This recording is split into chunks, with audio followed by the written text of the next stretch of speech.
Hey guys, Vulcanash here. Today we're going to go through PCpartpicker line by line. We're not putting together the most optimal PC for gaming. We're not putting together the cheapest PC for gaming. We're just looking around at the website. On this particular part slapped together, I chose a 7600X. It's a great little CPU. It runs very fast. It's AM5, so the socket type is, going to be supported by AMD for probably the next 2 years. And there's currently a ton of upgrades from that CPU if you chose to upgrade it further down the line. It's only 6 cores, and a lot of people will say that isn't enough to game on. That said, I personally have played games like Space Marine 2 with the graphics turned up all the way, Cyberpunk with the graphics turned up all the way, and a couple of other titles without any issues, not being CPU bound. It's a great little processor for the money.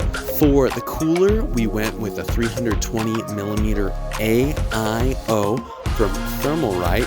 The thing is a beast at $55. I've used to tell people to buy these things all the time because they were so cheap, and I hadn't heard anything bad about it.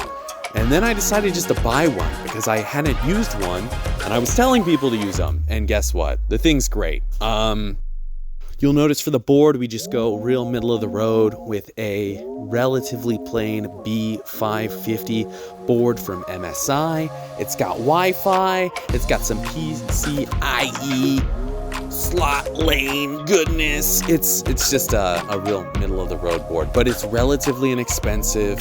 And the BIOS for the MSI boards is super easy to work with. So it's a good board for somebody that wants to mess around in the BIOS that doesn't really know what they're doing. I am by no means a RAM expert, but the RAM selected in this video has all the boxes checked for what the fastest AM5 RAM should look like, according to the power of the hive mind and the collective of the AMD Discord and the internet as a whole. So that should be some deep for cheap, lightning fast RAM. AMD, AMD, AMD, AMD, AMD, AMD, AMD, AMD.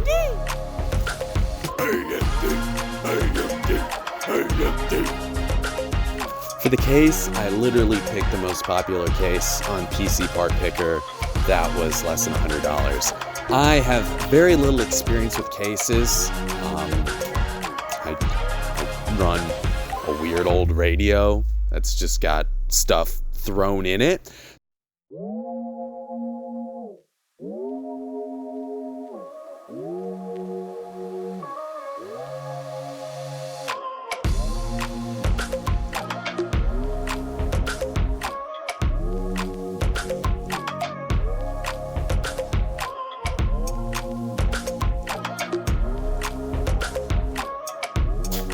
So right now is a really bad time to buy graphics cards. As you can see, I kind of fumble around looking at stuff in here.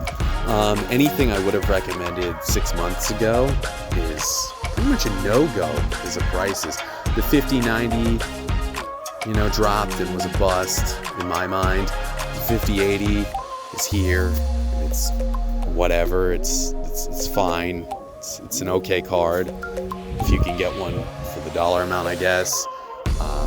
The 9B70 series, AMD cards aren't here yet. Hopefully they bring a lot of bang for the buck to the market, because that's always good.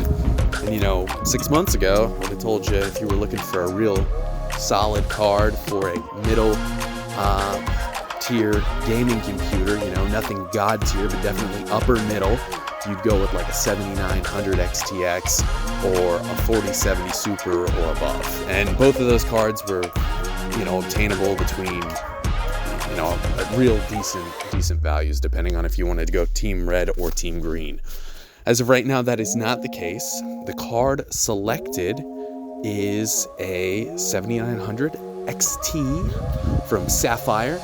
They make excellent cards. AMD is delicious, so that's good. But at the $1,000 in that video, I think that is the opposite of a value on that card. But nothing's a value right now, so it's just for, demonstration purposes. It's a placeholder per se.